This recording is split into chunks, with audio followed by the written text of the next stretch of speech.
ನಿಜ. ಆ ಕ್ಷಣ ನನಗೂ ಆಯಿತು, ಅಯ್ಯೋ ಇದೇನು ಅವ್ನು ಹಾಕಿರೋ ಬಾಲ್ಗೆ ನಾನು ಬೋಲ್ಡ್ ಆಗಿಬಿಟ್ನಾ ಅಂತ ಅನ್ನಿಸ್ಬಿಡ್ತು.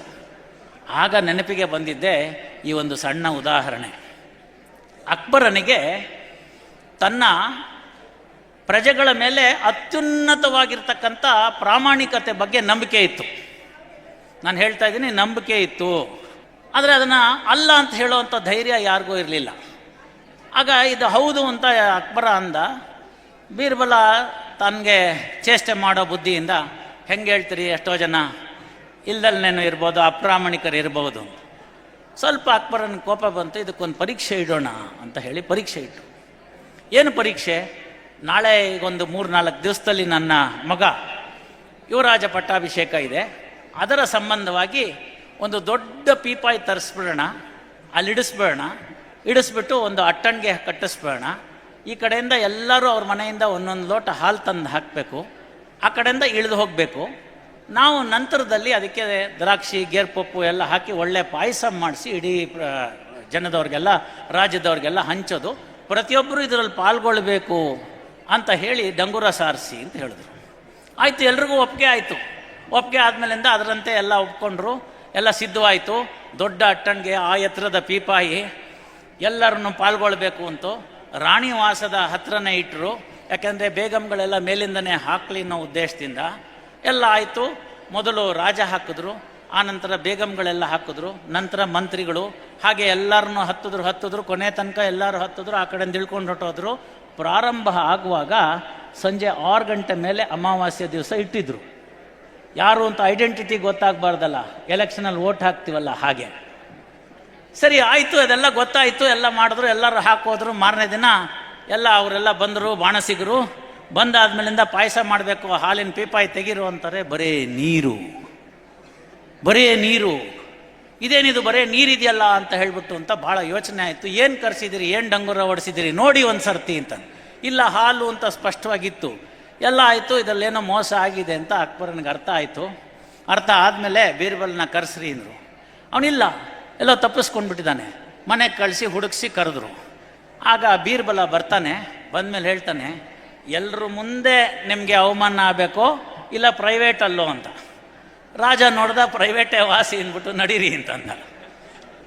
ಏನಯ್ಯ ಇದರಲ್ಲಿ, ಯಾಕೆ, ಏನಾಯಿತು, ಎಲ್ಲಿ ತಪ್ಪಿದ್ದೀವಿ ಅಂತ. ಆಗ ಬೀರ್ಬಲ್ ಹೇಳ್ತಾನೆ, ಮೊಟ್ಟ ಮೊದಲನೇದಾಗಿ ನಿಮ್ಮ ಯುವರಾಜನ ಪಟ್ಟಾಭಿಷೇಕ, ಪ್ರಜೆ ಯಾಕೆ ಹಾಲು ಕೊಡಬೇಕು? So inherently mistake. ಎರಡನೇದು, ನಿಮ್ಮ ಇದನ್ನು ಪೂರ್ತಿ ಇನ್ನೊಂದು ಓದಿ 1 ಲೋಟ ಹಾಲು ಹಾಕಬೇಕು, ದ್ರಾಕ್ಷಿ, ಗೇರ್ಪಪ್ಪು, ಸಕ್ಕರೆ ಎಲ್ಲ ನಾವು ಹಾಕ್ತೀವಿ ಅಂತಿದೆ. ಶುರು ಮಾಡಿದ್ದು ಯಾರು? ನಾನು. ನೀವೇನು ಹಾಕಿದ್ರಿ? ರಾಜನಿಗೆ ಕೇಳ್ತಾನೆ ಬೀರ್ಬಲ್ಲು, ನೀವೇನು ಹಾಕಿದ್ರಿ ಅಂತ. ಅವನು ಗೊತ್ತಿಲ್ಲದಲ್ಲೇ ಆ ಕಡೆ ಈ ಕಡೆ ಬೇಗಂ ಕಡೆಗೆ ನೋಡಿಬಿಟ್ಟು ಕೊನೆಗೆ ತಲೆ ತಗ್ಗಿಸ್ತಾನೆ. ಗೊತ್ತಾಗುತ್ತೆ ಅವನು ಶುರು ಮಾಡಿದ್ದೆ ನೀರಿನಿಂದ ಅಂತ. ಬೇಗಂಗಳು ಏನು ಹಾಕಿದ್ರು ಅಂತ ಕೇಳ್ತಾನೆ. ಜಾಪಾನನ್ನೇ ನೀರು ಹಾಕಿದ್ಮೇಲೆ ನಾವಿನ್ನೇನು ಅಂತ ನಾವು ನೀರೇ ಹಾಕಿದ್ದೀವಿ ಅಂತ. ಮುಂದೆ ಮಂತ್ರಿವರ್ಯರು ಪ್ರತಿಯೊಬ್ಬರು ಎಲ್ಲರನ್ನು ಕೇಳ್ತಾರೆ. ಎಲ್ಲರ ಮನಸ್ಸಿನಲ್ಲಿ ಅವತ್ತು ಉಳಿದಿದ್ದು ಒಂದೇ, ಇಡೀ ಊರಿನವರು ಹಾಲನ್ನು ಹಾಕ್ತಾ ಇದ್ದಾರೆ, ನಾನೊಬ್ಬ ನೀರು ಹಾಕಿದ್ರೆ ಹೇಗೆ ಗೊತ್ತಾಗುತ್ತೆ ಅಂತ. ಈ ಒಂದು ಉದಾಹರಣೆಯನ್ನು ನನ್ನ ಮಗನಿಗೆ ಕೊಟ್ಟ ಮೇಲೆ ಸಂಧ್ಯಾ ವಂದನೆ, ಅರ್ಘ್ಯ, ತೀರಾ ಆಪತ್ಕಾಲೀನ ಸಂದರ್ಭ ಬಿಟ್ಟರೆ ಬಿಡೋ ಅಷ್ಟಿಲ್ಲ ಅನ್ನೋದು ಆ ಮನವರಿಕೆ ಆಯಿತು. ಹಾಗೆ ಪ್ರಪಂಚದಲ್ಲಿ ಇತರ ಜನರು ಏನಾದ್ರು ಮಾಡಲಿ, ನಾನು ನನ್ನ ಲೈನಲ್ಲಿ ಕರೆಕ್ಟಾಗಿ ಹೋಗ್ತೀನಿ, ನಾನೊಬ್ಬ ಸಂಯಮ ಕಾಪಾಡ್ಕೋತೀನಿ ಅಂತಂದರೆ ಹೆಡ್ ಆನ್ ಕೊಲ್ಯೂಷನ್ ಆಗಲ್ಲ. ಕೊನೆ ಪಕ್ಷ ಅವನು ತಪ್ಪೇ ಬರ್ತಾ ಇದ್ದಾನೆ. ತಪ್ಪು ಬಂದಾಗ ನೀವು ಸಂಯಮ ಕಳ್ಕೋಬೇಡಿ. ಕನ್ನಡಿನೇ ಕಲ್ಲಿಗೆ ತಾಕಿದರು, ಕಲ್ಲೇ ಕನ್ನಡಿಗೆ ತಾಕಿದರು, ಒಡೆಯುವುದು ಕನ್ನಡಿಯೇ.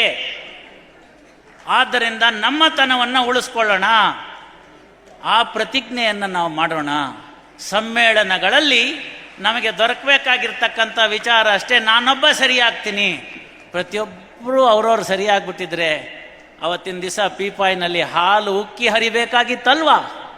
ಹಾಗಾಗಿ ಸಣ್ಣತನದ FASHIONಗೆ ಹೋಗದಲ್ಲೇ PASSION ಪ್ಯಾಷನ್ನಿಂದ ದೇವರನ್ನು ಬೇಡ್ಕೊಳ್ಳೋಣ. ಆ ಭಗವಂತ ನಂಬಿದವ್ರನ್ನ ಎಂದಿಗೂ ಕೈ ಬಿಟ್ಟಿಲ್ಲ.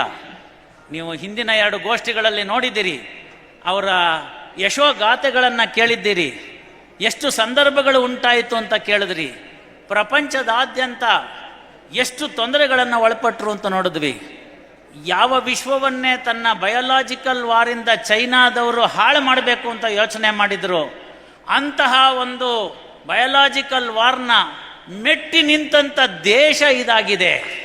ಯಾಕೆಂದರೆ ಎಲ್ಲರೂ ಒಳ್ಳೆಯದಾಗಲಿ ಅಂತ ಕೇಳ್ಕೊಂಡ್ವಿ.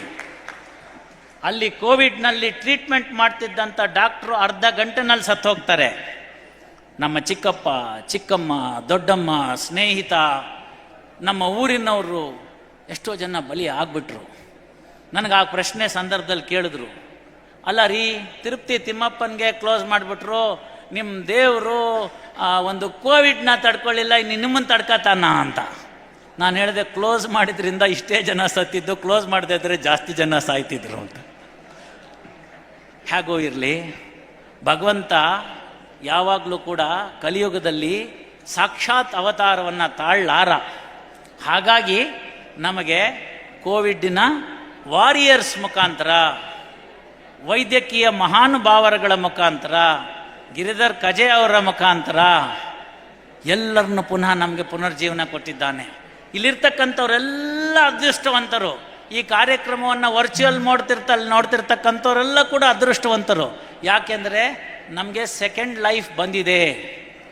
ಹಿಂದಿನ ಲೈಫ್ನಲ್ಲಿ ಮಾಡಿದಂಥ ತಪ್ಪುಗಳನ್ನ, ಅಂದರೆ ಪ್ರೀ ಕೋವಿಡ್ ಮಾಡಿದಂಥ ತಪ್ಪುಗಳನ್ನು ಪೋಸ್ಟ್ ಕೋವಿಡಲ್ಲಿ ಮಾಡಬೇಡಿ. ಕೋವಿಡ್ಡೋ ಇನ್ಯಾವುದೋ ವಿಡ್ಡು ಇನ್ನೊಂದು ಸತಿ ಬರಲ್ಲ ಅಂತ ಗ್ಯಾರಂಟಿ ಏನು? ಅಂತಕನ ದೂತರಿಗೆ ಕಿಂಚಿತ್ತೂ ದಯವಿಲ್ಲ ಅಂತ ದಾಸರು ಎಚ್ಚರಿಸ್ತಾ ಇರ್ತಾರೆ. ತಾಸು ಬಾರಿಸುತ್ತಿದೆ ಕೇಳಿದೆಯಾ ಅಂತ ಹೇಳ್ತಾರೆ. ಆದದ್ದಾಯ್ತು, ಇನ್ನಾದರೂ ಒಳ್ಳೆ ಹಾದಿ ಹಿಡಿಯೋ ಪ್ರಾಣಿ ಅಂತ ದಾಸರು ಎಚ್ಚರಿಸ್ತಾರೆ. ಯಾರೂ ಸಂಗಡ ಬಾಹೋರಿಲ್ಲ ಅಂತ ಕನಕದಾಸರು ಅವತ್ತಿನ ICU ಚಿತ್ರವನ್ನು ನಮ್ಮ ಮುಂದೆ ಕೊಟ್ಟರು. ಹೇಗೆ ಕೊಟ್ಟರು ಅವರು ಅವತ್ತಿನ ICU ಚಿತ್ರ ಅಂತ ಹೇಳಿದ್ರೆ, ಸುತ್ತಲೂ ಕುಳಿತಿದ್ದ ಮಿತ್ರ ಬಾಂಧವರೆಲ್ಲ ಹೊತ್ತು ಹೋಯಿತು ಹೊರಗೆ ಹಾಕೆನುವರು, ಹಿತ್ತಲ ಕಸಕ್ಕಿಂತ ಕಡೆಯಾಯಿತಿ ದೇಹ ಹೊತ್ತುಕೊಂಡೊಯ್ದು ಅಗ್ನಿಯಲ್ಲಿ ಬಿಸಿಡುವರು, ಯಾರೂ ಸಂಗಡ ಬಾಹೋರಿಲ್ಲ. ಇದೆಲ್ಲ ನಮಗೆ ದಿಕ್ಸೂಚಿ ಆಗಬೇಕಲ್ವಾ? ದಿಕ್ಕು ತಪ್ಪಿದ್ದೀವಿ ಅಂತ ನಾನು ಯಾರನ್ನೂ ಹೇಳ್ತಿಲ್ಲ. ದಿಕ್ಕಿನಲ್ಲಿ ಅಷ್ಟೋ ಇಷ್ಟೋ ಆಚೆ ಕಡೆ ಮೇನ್ ರೋಡ್ ಬಿಟ್ಬಿಟ್ಟು ಸೈಡ್ ರೋಡ್ಗೆ ಇಳಿದಿದ್ರೆ ಪುನಃ ಮೇನ್ ರೋಡ್ಗೆ ಬನ್ನಿ ಅಂತ ಅನ್ನೋದಕ್ಕೆ ಇವೆಲ್ಲ ನಮಗೆ ಇರ್ತಕ್ಕಂಥ ಮಾರ್ಗಗಳಾಗಬೇಕಾಗತ್ತೆ. ಅಷ್ಟೇನು ಅಷ್ಟಕ್ಕೆ ನಿಲ್ಲಿಲ್ಲ ವಿಚಾರ. ಹಾಗಾದರೆ ಅಲ್ಲಿ ಏನು ತೊಗೊಂಡು ಹೋಗ್ಬೋದು ನಾವು ಅಂತ ಎಲ್ಲರೂ ಹೇಳ್ತಾರೆ. ಅಲೆಕ್ಸಾಂಡರ್ ಆದಿಯಾಗಿ ಹೇಳ್ಬಿಟ್ಟ, ಒಂದು ಕೈನ ಹೊರಗಡೆ ಇಟ್ಬಿಟ್ಟು ನಾನೇನು ತರಲಿಲ್ಲ ಅಂತ ಹೇಳ್ಕೊಂಡು ಹೋದಂತಂದು ತೋರಿಸೋದಕ್ಕೋಸ್ಕರ ಅಂತ ಅಲೆಕ್ಸಾಂಡರ್ ಹೇಳ್ದ. ಹಾಗಾದರೆ ನಾವೇನು ಅಂತಂದರೆ, ನಾವು ಹೇಳಿದ್ದೀವಿ ಅದನ್ನ ತೊಗೊಂಡೋಗಲ್ಲ ಅಂತ ಗೊತ್ತು. ನಿಮ್ಗೆಲ್ಲರಿಗೂ ಗೊತ್ತಿಲ್ಲದಿರೋ ಅಂಥ ಗುಟ್ಟನ್ನು ಕನಕದಾಸರು ಹೇಳ್ಕೊಟ್ಬಿಟ್ರು. ಒಂದನ್ನು ತೊಗೊಂಡು ಹೋಗ್ಬೋದು, ಇಲ್ಲಿಂದ ಒಂದನ್ನು ತೊಗೊಂಡು ಹೋಗ್ಬೋದು, ನ್ಯಾಯವಾಗಿ 2 ತೊಗೊಂಡು ಹೋಗ್ಬೋದು. ನಾನು ಒಂದರ ಮೇಲೆ ಮಾತ್ರ ಜಾಸ್ತಿ ಆಸೆ ಇದೆ. ಏನು ತೊಗೊಂಡು ಹೋಗ್ಬೋದು ಇಲ್ಲಿಂದ ಅಂದರೆ, ಪಾಪ ಪುಣ್ಯ ಅದನ್ನು ತೊಗೊಂಡು ಹೋಗ್ಬೋದು. ಅದರಲ್ಲಿ ಪಾಪ ಇಲ್ಲೇ ಬಿಡೋಣ, ಪುಣ್ಯ ತೊಗೊಂಡು ಹೋಗೋಣ. ಹೇಗೆ? ವೆಸ್ಟರ್ನ್ ಯೂನಿಯನ್ ಮನಿ ಟ್ರಾನ್ಸ್ಫರ್ ಅಲ್ಲಿ ಇಲ್ಲ ರೀ, ಇಲ್ಲ. ಯಾವುದು ದುಡ್ಡು ಇಲ್ಲಿಂದ ತೊಗೊಂಡು ಹೋಗೋಕ್ಕಾಗೋದಿಲ್ಲ. ಏನು ತೊಗೊಂಡು ಹೋಗೋಕ್ಕಾಗದೇ ಇದ್ರೆ ಏನು ಮಾಡ್ಬೋದು ಅಂತಂದರೆ, ಬೆಳಗ್ಗೆ ಸಂಧ್ಯಾವನ್ನೇ ಮಾಡುವಾಗ ಸರ್ವೇ ಜನ ಸುಖಿನೋ ಭವಂತು ಅಂತೀವಲ್ಲ, ಅದು 1. ದೊಡ್ಡವ್ರಿಗೆ ಕಾಲಿಗೆ ನಮಸ್ಕರಿಸಿರ್ತಕ್ಕಂಥದ್ದು 2. ದೀರ್ಘಾಯುಷ್ಮಾನ್ ಭವ ಅಂತ ಹೇಳಿಸ್ಕೊಳ್ಳೋದು 3. 4ನೇದು, ಸಮಾಜದಲ್ಲಿ ಯಾರು ಕೆಳಸ್ತರದಲ್ಲಿ ಇದ್ದು ತೊಳಲಾಡ್ತಾ ಇದ್ದಾರೆ ಅವರನ್ನು ಕೈಯಿಂದ ಹಿಡಿದೆತ್ತಿ ಊಟ ಕೊಡೋಕ್ಕಾಗದೇ ಇದ್ರೆ, ಬೇಡ ನಾನು ನಿನ್ನ ಜೊತೆ ಇದ್ದೀನಿ ಅಂತ ಉಪವಾಸ ಇರ್ತೀವಲ್ಲ, ಅದು 4. ತಂದೆ ತಾಯಿಯನ್ನು ವೃದ್ಧಾಶ್ರಮಕ್ಕೆ ಬಿಡದೆ, ನಾಳೆ ಬೆಳಗ್ಗೆ ಕರ್ನಾಟಕದಲ್ಲಿರ್ತಕ್ಕಂಥ ಎಲ್ಲ ವೃದ್ಧಾಶ್ರಮಗಳು ಬಂದಾಯಿತು ಅಂತಂದರೆ ಅದಕ್ಕಿಂತ ಇನ್ಯಾವುದು ವೆಸ್ಟರ್ನ್ ಯೂನಿಯನ್ ಮನಿ ಟ್ರಾನ್ಸ್ಫರೇ ಇಲ್ಲ. ತೀರಾ ಕೈಲಾಗದೇ ಇದ್ದಾಗ ನಾವು ಕೂಡ ಅದನ್ನು ಅನುಭವಿಸಿದ್ದೀವಿ, ಮಾಡಿದ್ದೀವಿ. ಆಗ ಸಮಾಜ ಈ ಥರ ನಡ್ಕೊಂಡಿರಲಿಲ್ಲ. ಕಾಶಿ ಯಾತ್ರೆಗೆ ಹೋಗಬೇಕು, ನಮ್ಮ ತಂದೆ ವಯಸ್ಸಾಗಿದ್ದರೆ ಕಣ್ ಕಾಣಕ್ಕಾಗಲ್ಲ, ನೀವು ನಿಮ್ಮಲ್ಲಿ ಒಂಚೂರು 4 ತುತ್ತು ಅನ್ನ ಹಾಕ್ಕೊಂಡು ಇಟ್ಕೊಂಡಿರ್ತೀರ ಅಂತಂದರೆ ಇಟ್ಕೊಂಡಂಥ ಪುಣ್ಯಾತ್ಮರುಗಳನ್ನ ನಾನು ನೋಡಿದ್ದೀನಿ. ಎಲ್ಲಿ ಹೋಯ್ತಾ ಮಾನವೀಯತೆ ಇವತ್ತು? ಕಾಶಿ ಯಾತ್ರೆ ಮಾಡೋದು ಅಂತ ಹೇಳ್ತಿದ್ರು. ಕಾಶಿ ಯಾತ್ರೆ ಮುಗಿಸ್ಕೊಂಡು ಬಂದಮೇಲೆ, ಬದ್ರಿ ಯಾತ್ರೆ ಮುಗಿಸ್ಕೊಂಡು ಬಂದಮೇಲೆ ಅವ್ರ ಕಾಲಿಗೆ ನಮಸ್ಕಾರ ಮಾಡ್ತಿದ್ರು. ಸ್ನೇಹಿತರೆ, ಈಗಿನ ಥರ ಯಾವ ಬ್ಯಾಂಕ್ ಲಾಕರು ಇರಲಿಲ್ಲ. ಅಷ್ಟೋ ಇಷ್ಟೋ ತನಗೆ ಕೊಟ್ಟಿದ್ದಂಥ ವರೋಪಚಾರದಲ್ಲಿ ಬಂದಿರತಕ್ಕಂಥ ಬೆಳ್ಳಿ ಬಂಗಾರ, ದೇವ್ರ ಮನೆ, ಸಾಲಿಗ್ರಾಮ, ವಿಗ್ರಹಗಳು ತಲೆತಲಾಂತರದಿಂದ ಬಂದಿರತಕ್ಕಂಥದ್ದು, ಇಂಥದನ್ನು ಪಕ್ಕದ ಮನೇಲಿ ಇಟ್ಟು